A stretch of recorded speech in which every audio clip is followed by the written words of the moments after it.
अयोध्या में भव्य राम मंदिर बनने के बाद और भगवान रामलला की उसमें प्राण प्रतिष्ठा होने के बाद ये पहली आज रामनवमी है, तो उसके लिए मैं आप सबको बहुत बहुत बधाई और शुभकामनाएं देता हूं। आज की सभा में हमारा हरियाणा के यशस्वी और लोकप्रिय मुख्यमंत्री आदरणीय नायब सिंह सैनी जी, हमारे बल्लभगढ़ के लोकप्रिय विधायक हरियाणा के वरिष्ठ मंत्री भाई मूलचंद शर्मा जी, हमारी बड़कल की लोकप्रिय विधायक हरियाणा सरकार में मंत्री बहन सीमा तिरखा जी, हमारे फरीदाबाद के लोकप्रिय विधायक नरेंद्र गुप्ता जी, तिगांव के लोकप्रिय विधायक भाई राजेश नागर जी, हमारे जिले के अध्यक्ष भाई राजकुमार बोहरा जी, पूर्व जिला अध्यक्ष भाई गोपाल शर्मा जी, हमारे पाली गांव के रहने वाले और मेरे सहपाठी और राजस्थान से विधायक रहे हमारे भाई अतर सिंह भडाना जी, भाई बहन नीरा तोमर जी, यशवी डागर जी, सतीश फागना जी, डॉक्टर आनंद सिंह जी, धर्मवीर सिंह जी भडाना, देवेंद्र चौधरी जी, कविंदर फागना जी, मुकेश डागर जी, श्री वीर सिंह नैन जी, सुरेंद्र अग्रवाल जी, अनिल लोहिया जी, भगवान सिंह जी, श्रीमती राजबाला सरदना जी और मंच पर बैठे हुए पार्टी के जिले के प्रदेश के मंडल के सभी पदाधिकारीगण और आज विशाल संख्या में आए हुए सभी आदरणीय भाइयों बहनों और पत्रकार और छायाकार मित्रों, माननीय मुख्यमंत्री जी, ये 10 दिन के अंदर इसी साइड में ये दूसरी सभा है। मतलब किसी विधानसभा में 10 दिन में इतनी बड़ी 2 सभा हो जाए, तो इसके लिए मैं एनआईटी विधानसभा क्षेत्र के तमाम लोगों को और कार्यकर्ताओं को नमस्कार करता हूं। ये एनआईटी विधानसभा क्षेत्र भाजपा की धरती है। यहां एक एक कली में कमल का फूल रहता है माननीय मुख्यमंत्री जी। और अब से 10 दिन पहले 7 तारीख को इसी स्थान पर, इसी जगह, इसी तरह की भव्य रैली हमारे सतीश चंदीला जी और सतीश फागना जी और कविंदर फागना जी, दोनों भाइयों ने ऐसी ही रैली की थी। तो इसलिए मैं आप सबको बधाई देता हूं। देखिए मित्रों, एनआईटी का दुर्भाग्य है कि एनआईटी में मनोहर जी की सरकार में, अगर मैं डिटेल लेके आया हूं, 451 करोड़ से ज्यादा के विकास कार्य हुए, लेकिन समय नहीं है पढ़ने का, आपको दे सकता हूं। अगर 3-4 काम बताऊं, आपके नाले पे पूरी दोनों तरफ आरएमसी की सड़क हो, डबुआ से पाली की सीमेंटेड सड़क हो, इस 3 नंबर चुंगी से लेके डबुआ, गाजीपुर और नंगला के लिए आरएमसी रोड हो, सीवर की लाइन बिछनी हो और गलियों की इंटरलॉकिंग टाइल हो, 450 करोड़ के काम हुए हैं। जहां घुटनों घुटनों गारा रहता था, जहां आदमी चल नहीं सकता था। ये भारतीय जनता पार्टी की सरकार है जिसका काम है सबका साथ और सबका विकास। 90 के 90 विधानसभा क्षेत्रों में एक समान विकास अगर किसी ने कराया है तो मनोहर जी और बीजेपी की सरकार ने कराया है। कभी कोई भेदभाव नहीं किया। इसलिए आप देखेंगे किसी भी 90 विधानसभा में कोई एमएलए ये नहीं कहता मेरे साथ भेदभाव होता है।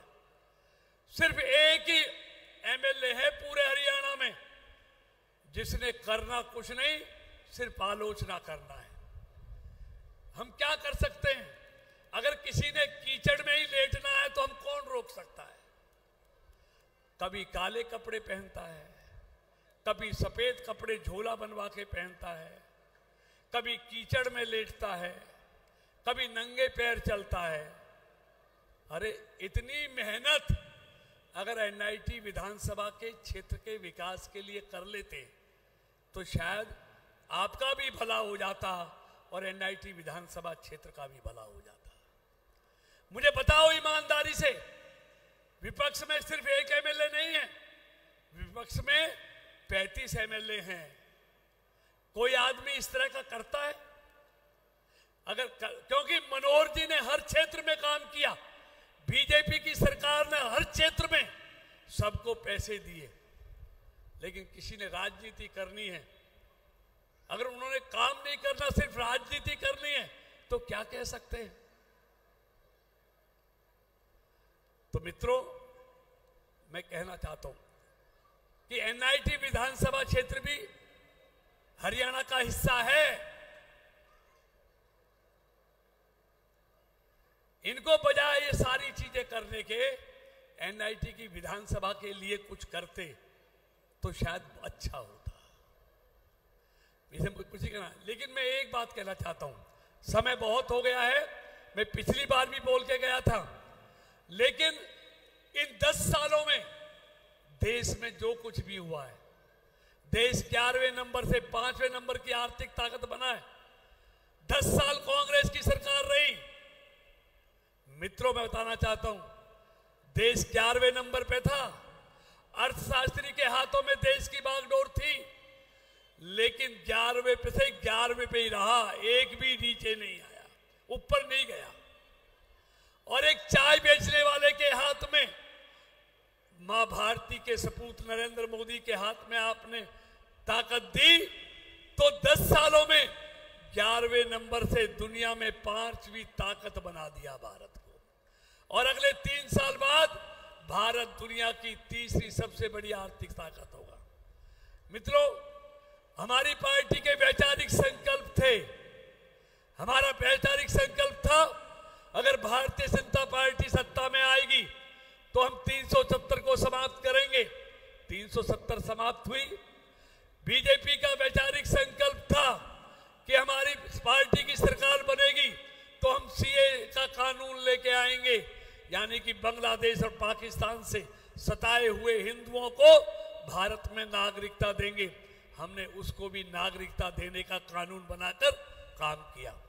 हमारी तीसरी वैचारिक संकल्प था कि हमको मौका मिलेगा तो अयोध्या में भव्य राम मंदिर का मार्ग प्राप्त करेंगे। और आपने देखा, हमने तीसरा वैचारिक संकल्प अयोध्या में राम मंदिर का निर्माण कराया और रामलला को उसमें विराजमान कराया। अभी जो हमारा संकल्प पत्र आया है उसमें हमारा एक वैचारिक संकल्प रह रहा है कि हम देश में समान नागरिक संहिता लागू करेंगे। कुछ राज्यों ने उस पर काम करना शुरू कर दिया है और तीसरी पारी में आपके आशीर्वाद से भारत में हमारी सरकार समान नागरिक संहिता के लिए काम करेगी। एक देश एक कानून, वो भी हम देश में लेकर आएंगे। यानी कि जो कहते हैं वो करते हैं। मित्रों, बातें तो बहुत हैं, मैं आज और बात नहीं करना चाहता, लेकिन मोटी मोटी आपको बात कराना चाहता हूं। आज आंतरिक सुरक्षा देखो, आज कहीं दंगा नहीं, कर्फ्यू नहीं, बम ब्लास्ट नहीं, कोई लावारिस वस्तु का विज्ञापन नहीं। इसी तरह आज भारत आर्थिक ताकत बना है। इस देश में जब मोदी जी की सरकार आई, मालूम है कितने एम्स थे? अटल जी की आई तो एक एम्स था 70 सालों में, और जब अटल जी की सरकार गई तब 6 एम्स थे। 5 एम्स ऑल इंडिया मेडिकल बनाए, फिर इनकी 10 साल सरकार रही, ये एक भी एम्स नहीं आए। जब मोदी जी आए तो भारत में 6 एम्स मेडिकल कॉलेज थे, और आज 10 सालों में बढ़कर वो 22 हो गए। ये एक एम्स नहीं लेके आए, मोदी जी 16 एम्स इन 10 सालों में देश के हर हिस्से में बनाने का काम किया। आईआईटी हो, ट्रिपल आईटी हो, IIM हो, ITI हो, सबको डबल किया है। आज रेल देखो, वंदे भारत जैसी ट्रेन है। आज रेलवे की सफाई देखो, रेलवे की स्पीड देखो, रेलवे का खान पान देखो। मेरा कहने का मतलब है, बात बहुत है, लेकिन एक बात कहना चाहता हूं, हम सब सनातनी लोग हैं, लेकिन सनातन को गाली कौन दे रहा है? इन्हीं का इंडिया गठबंधन का साथी DMK कहता है सनातन धर्म डेंगू और मलेरिया है, इसका खात्मा करो। और ये कुछ नहीं बोलते, ये सनातन विरोधियों के साथ हाथ मिलाते हैं। ये जब धर्म के नहीं है तो किसके हैं ये? तो मित्रों, मैं कहना चाहता हूं और अंत में इतना बात कहता हूं, आप दुनिया का सबसे लोकप्रिय नेता आज नरेंद्र मोदी है। आप बताओ, आप में से सारे कोई बताओ, आपने कोई ऐसी बारात की है बगैर दूल्हे के जिसमें दूल्हे ना हो? की है कोई बारात? अगर की है तो कोई हाथ खड़ा करे। या ऐसी गाड़ी में बैठे हो जिसका ड्राइवर ना हो? और बगैर ड्राइवर की गाड़ी में बैठना कितना दुखदाई होता है, जान को खतरा होता है। तो इनके पास तो ना दूल्हा है, ना गाड़ी का ड्राइवर है, और हमारी गाड़ी का ड्राइवर दुनिया का सबसे एक्सपर्ट ड्राइवर नरेंद्र मोदी है, जिसकी गाड़ी में सारे हिंदुस्तान के बैठने वाले सुरक्षित महसूस करते हैं। मोदी के लिए सिर्फ इसलिए गाली देते हैं कि वो एक गरीब का बेटा चाय बेचने वाला है। 10 साल में भी इस गरीब के बेटे को ये प्रधानमंत्री मानने को तैयार नहीं है, क्योंकि इनके यहां तो चांदी की थाली में खाने वाले लोग ही प्रधानमंत्री बन सकते थे, या उनके रहमो करम पर पलने वाले प्रधानमंत्री बन सकते थे। कोई चाय बेचने वाला गरीब का बेटा बनने की बात छोड़ो, सोच भी नहीं सकता था। इसने कहा चाय बेचने वाला प्रधानमंत्री नहीं बन सकता, लेकिन इस देश के गरीबों ने उसी दिन तय कर लिया था कि धरती इधर से उधर हो जाए, इस गरीब के बेटे चाय बेचने वाले को ही भारत का प्रधानमंत्री बनाएंगे। आपने बनाया, और चाय बेचने वाले ने भारत की किस्मत बदल दी। भारत को आज देखते ना, पहले दुनिया बोलती थी, भारत सुनता था, आज भारत बोलता है, आज दुनिया सुनती है। प्रधानमंत्री की कुर्सी वही है, लेकिन व्यक्ति बदलने से कितना बड़ा अंतर आता है, जरा ये देख के देखो। आपने मां भारती के दूसरी बार लोगों ने कहा, इन्होंने नारा कहा चौकीदार चोर है, गरीब के बेटे को चोर कहने लगे। लेकिन हर भारतवासी ने, हर गरीब ने ये कह दिया कि अगर मोदी चौकीदार है तो हम भी चौकीदार हैं, और दोबारा उस देश के चौकीदार को इस देश के गरीब लोगों ने पहले से ज्यादा सीटों के साथ देश का प्रधानमंत्री बना दिया। और अब इस बार क्या बोल रहे हैं? अब बोल रहे हैं कि इसका तो परिवार नहीं है। मित्रों बताओ, ठीक बोलते हैं, उसका परिवार इतना छोटा परिवार नहीं है। लालू जी कहता है कि इसका परिवार नहीं है। अरे हाँ, तुम्हारा तो परिवार था, उस परिवार के लिए तुम पशुओं का चारा खा गए, 20 लाख करोड़ के घोटाले कर गए, जेल गए हुए हो, बेल पर आए हुए हो। लेकिन मोदी का परिवार इतना छोटा परिवार नहीं है। वो कहते हैं इस देश के 140 करोड़ लोग मोदी का परिवार है। मोदी उन्हीं के लिए काम करते हैं, उन्हीं के लिए जीते हैं। तो मित्रों, मैं इतना कहना चाहता हूं, इन पे ना नेता है ना इनकी नीयत है, सिर्फ मोदी को, गरीब को गाली देना है। इसलिए मैं कहना चाहता हूं, सवाल कृष्णपाल का, यहां बैठे नेताओं का नहीं, सवाल देश के भविष्य का है। इसलिए आप कपड़ा खरीदने जाते हो तब भी अपनी पसंद का दुकानदार 20 तरह की वैरायटी दिखाता है, आप उसमें पसंद करते हो। अब तो कपड़ा नहीं, आप देश का प्रधानमंत्री चुनने जा रहे हो तो कैसा होना चाहिए। लेकिन सामने मोदी के अलावा कोई वैरायटी नहीं है। बताएं ये, मुझे पत्रकार पूछते हैं, सुनो पत्रकार कि तुम मोदी के नाम पर चुनाव लड़ रहे हो? हाँ, मैं सबके सामने कहता हूं, मेरे पास मोदी है, मैं उनके नाम पे चुनाव लड़ रहा हूं। उनके पास कौन है? बताएं जिसके लिए लड़ना चाहते हैं वो जरा पप्पू के नाम पर चुनाव लड़के तो दिखाएं, कहें, लोगों को कहें कि पप्पू प्रधानमंत्री होगा, फैसला हो जाएगा। अरे हमारे पास मोदी है, दुनिया का सबसे लोकप्रिय नेता है, तो हमें गर्व है हम मोदी जैसा नेता हम जैसे कार्यकर्ताओं को देश को मिला है। लेकिन ये शर्म करते हैं क्योंकि पप्पू जैसा नेता मिला है इसलिए उसके नाम पर चुनाव नहीं लड़ना चाहते। बताइए ये गर्व की बात है ना, हम मोदी के नाम पर चुनाव लड़ते हैं, ये हमारे लिए गर्व की बात है। इसलिए मित्रों कहना चाहता हूं, जब आप कपड़ा छांटते हुए वैरायटी देखते हो, अपनी पसंद का चुनते हो, तो प्रधानमंत्री चुनते हुए आप क्या व्यक्ति ने वैरायटी नहीं देखोगे? आज तो इस देश में एक ही वैरायटी चलती है, नरेंद्र मोदी। आज इस देश में एक ही गारंटी चलती है, नरेंद्र मोदी। तो इसलिए सवाल देश के भविष्य का है, कोई सामने नहीं है।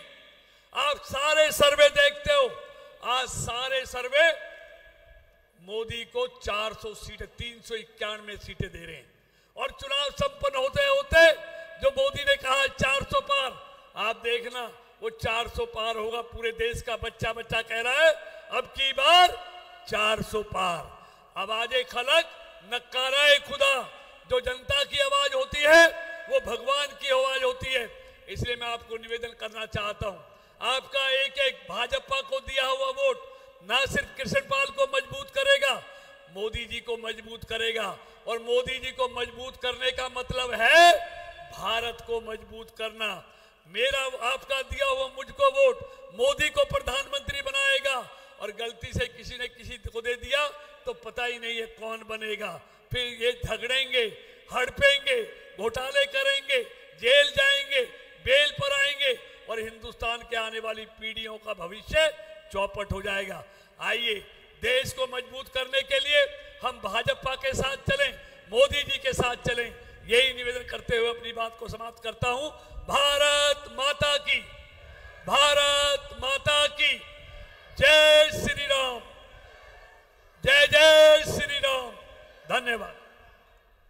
बहुत बहुत धन्यवाद माननीय मंत्री जी। अब मैं निवेदन करूं, लेकिन एक बार आप सब लोग जरा ये बात का विश्वास दिलाओ कि अब तो मोदी जी की गारंटी आपके बीच में है, लेकिन जब सितंबर में चुनाव होंगे तो इस बार ना तो यहाँ से हम कीचड़ में घुसने वाले को, ना ये रंग रूप बदलने वाले को नहीं, केवल जो कमल का फूल लेकर जाएगा उसको चुनाव जिताकर विधानसभा में भेजेंगे। एक बार जोरदार तालियों से आप माननीय मुख्यमंत्री जी को विश्वास करें। मैं निवेदन करता हूं माननीय मुख्यमंत्री जी आए और हम सबका मार्गदर्शन करें। भारत माता की, यह नाइटी की आवाज, ये मजबूत आवाज है, और ये आवाज आपकी दुनिया के सबसे लोकप्रिय नेता भारत के यशस्वी प्रधानमंत्री जी के पास जानी चाहिए कि एनआईटी ने संकल्प कर लिया है, जो 400 पार देश बोल रहा है, ये फरीदाबाद भी उसमें शामिल होकर के नरेंद्र मोदी जी के पास जाएगा। एक जोरदार जयकारे के साथ भारत माता के, भारत माता के, बोलो सियावर रामचंद्र की, बोलो सियावर रामचंद्र की। बहुत ही सम्मान के योग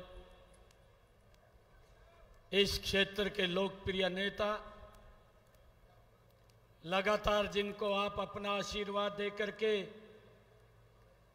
आदरणीय नरेंद्र मोदी जी के पास भेजते रहे हैं, ऐसे हमारे बहुत ही लोकप्रिय प्रत्याशी जो कमल का फूल लेकर के आप लोगों का आशीर्वाद लेने के लिए आए हैं, आदरणीय कृष्णपाल गुर्जर जी, हरियाणा सरकार में कैबिनेट मंत्री मूलचंद शर्मा जी, हरियाणा सरकार में राज्य मंत्री सीमा त्रिखा जी, हमारे फरीदाबाद के विधायक नरेंद्र गुप्ता जी, हमारे तिगांव से विधायक राजेश नागर जी, जिला के लोकप्रिय अध्यक्ष राजकुमार बोरा जी, अजय गौड़ जी, पूर्व जिलाध्यक्ष गोपाल शर्मा जी, श्रीमती नीरा तोमर जी, भारतीय जनता पार्टी के वरिष्ठ नेता यशवीर डागर जी, सतीश फागना जी, डॉक्टर RN सिंह जी, धर्मवीर बड़ाना जी, मुकेश डागर जी, वरिष्ठ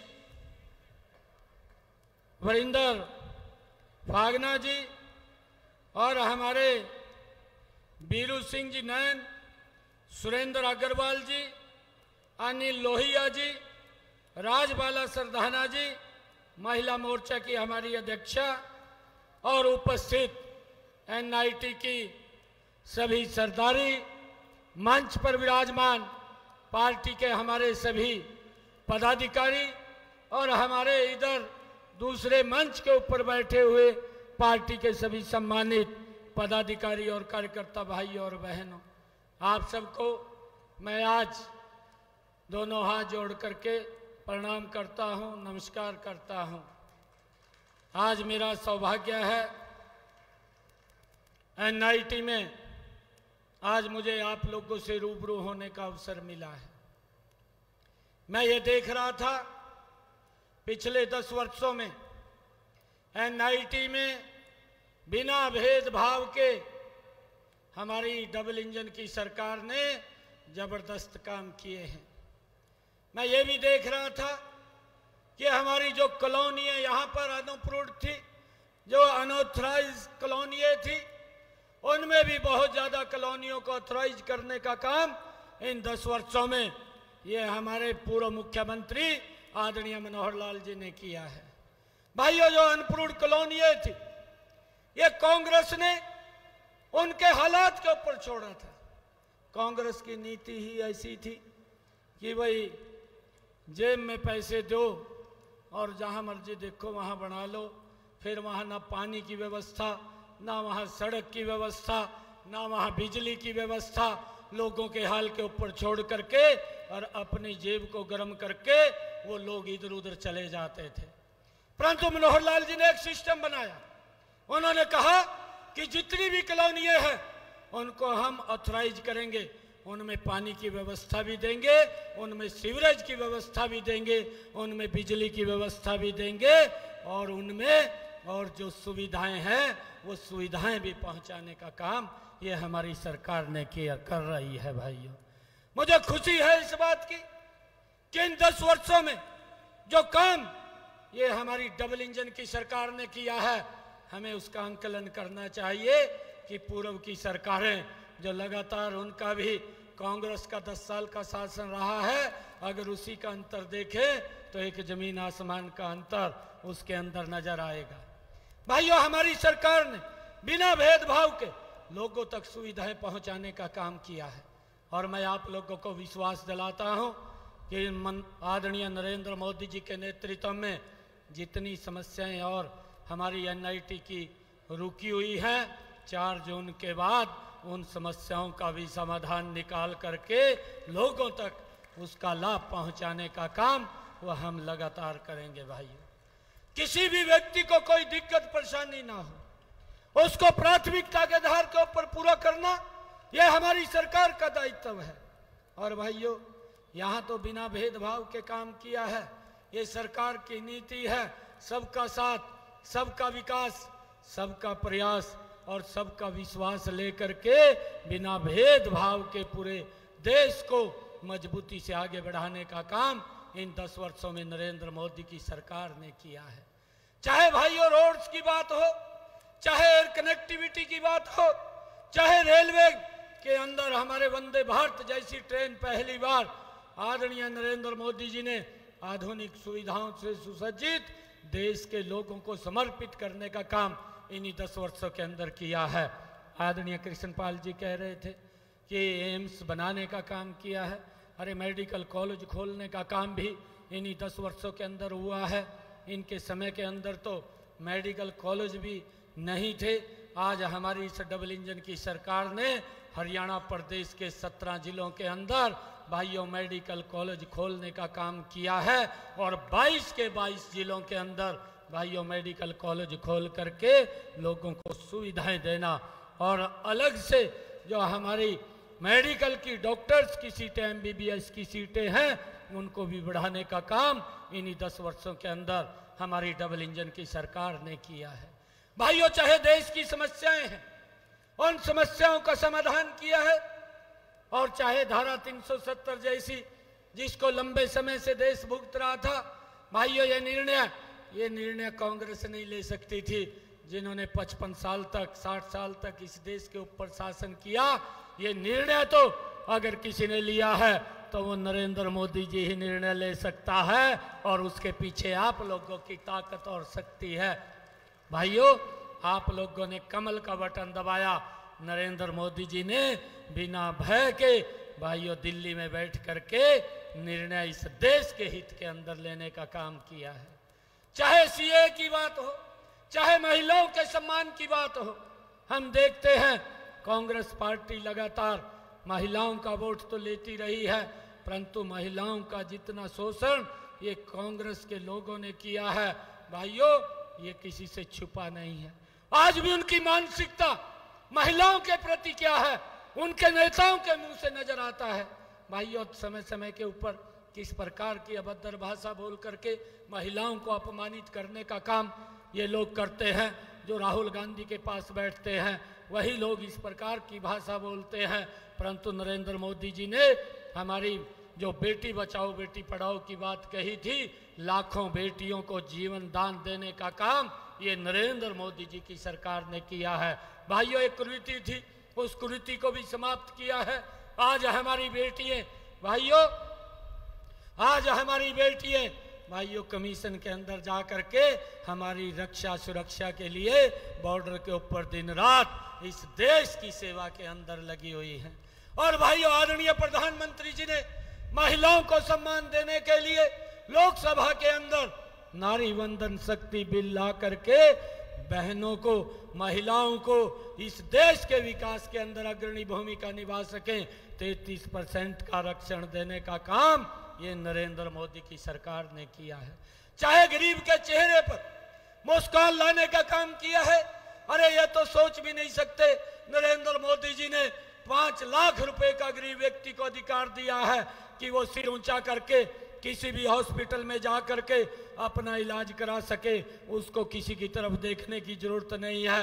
नहीं तो इनके समय के अंदर भाइयों दुर्घटनावश अगर कोई व्यक्ति को बीमारी आ जाती थी, वो बीमारी के कारण गरीबी रेखा के नीचे चला जाता था, परंतु आज व्यक्ति गरीबी रेखा के नीचे नहीं जाता।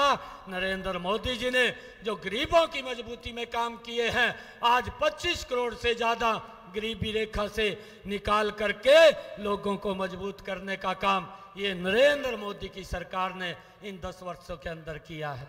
भाइयों, हर व्यक्ति की, हर वर्ग की चिंता करने वाला ये दिल्ली में दिन रात इस देश को आगे बढ़ाने के लिए काम कर रहा है।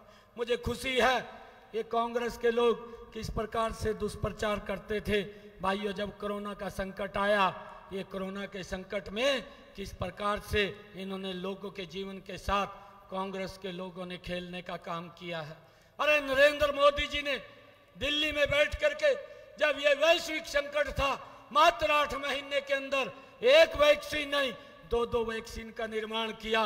220 करोड़ लोगों को भाइयों फ्री में वैक्सीन लगवाने का काम ये नरेंद्र मोदी की सरकार ने किया है।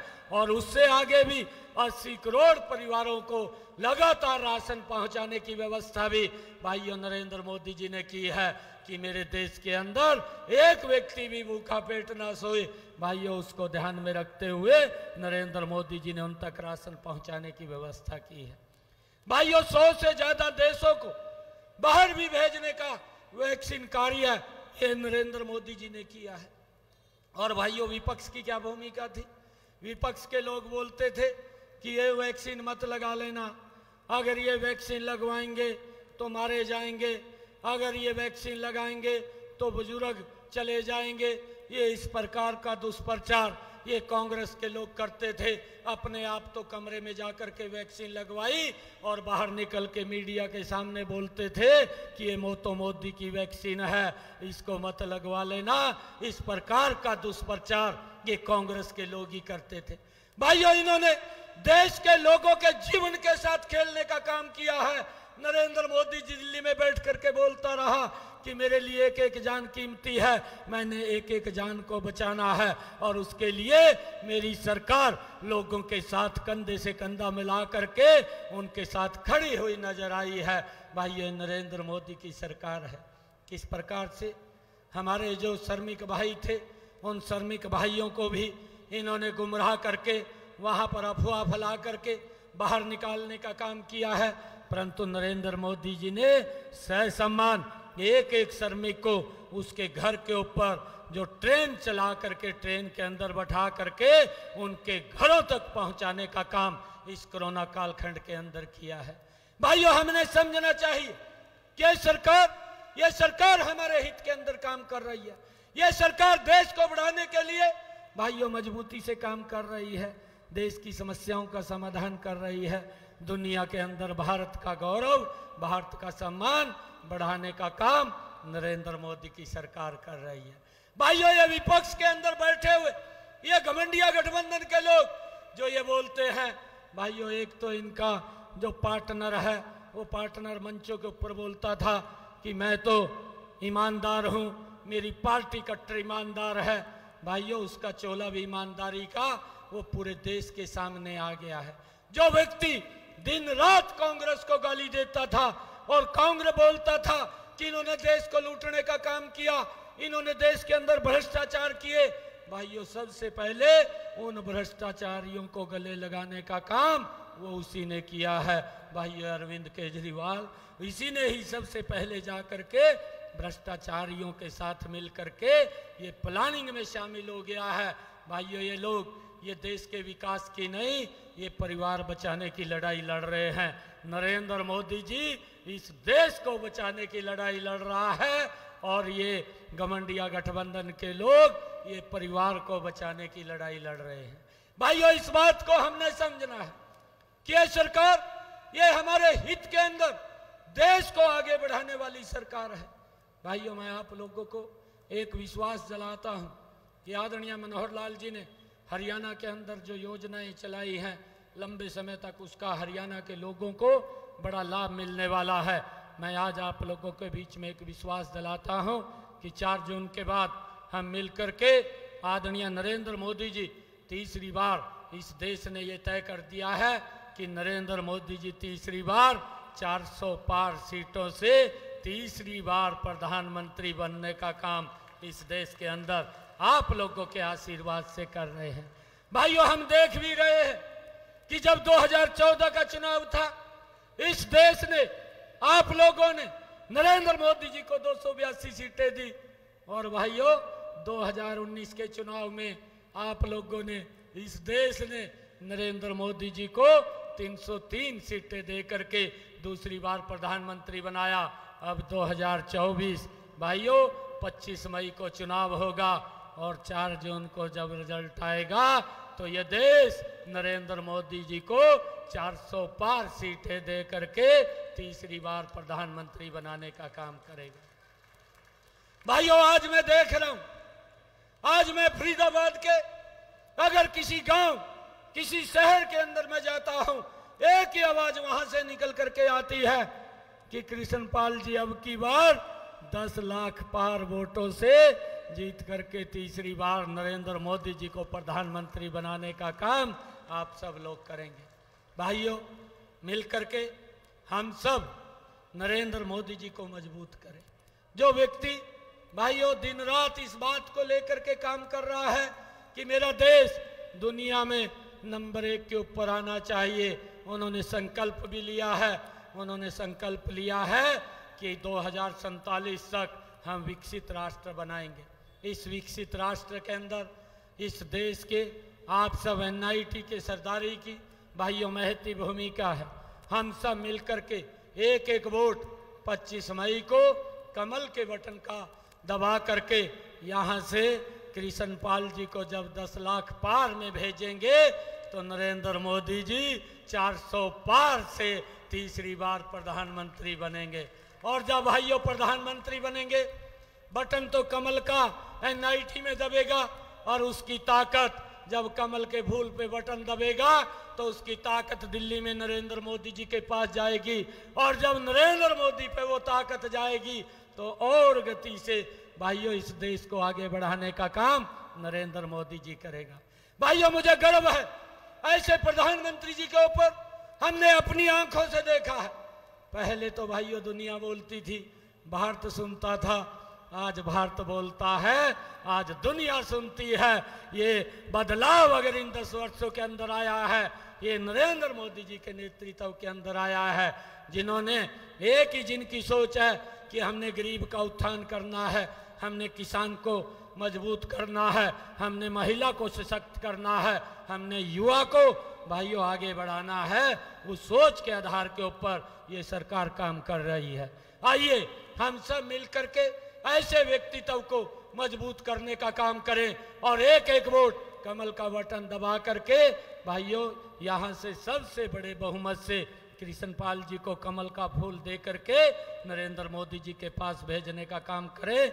आप सब इतनी भारी संख्या के अंदर यहाँ आए हैं, आप सबका मैं बहुत बहुत धन्यवाद करता हूँ। एक जोरदार जयकारे के साथ भारत माता के, भारत माता के, वंदे वंदे, नरेंद्र मोदी, नरेंद्र मोदी, अब की बार, अब की बार, फिर एक बार, फिर एक बार, कृष्ण पाल, कृष्ण पाल, कृष्ण पाल। बहुत बहुत धन्यवाद। बहुत बहुत धन्यवाद माननीय मुख्यमंत्री जी का। एक बार और ये बड़ी माला से और आपका स्वागत रह गया था जी, एक बार बड़ी माला से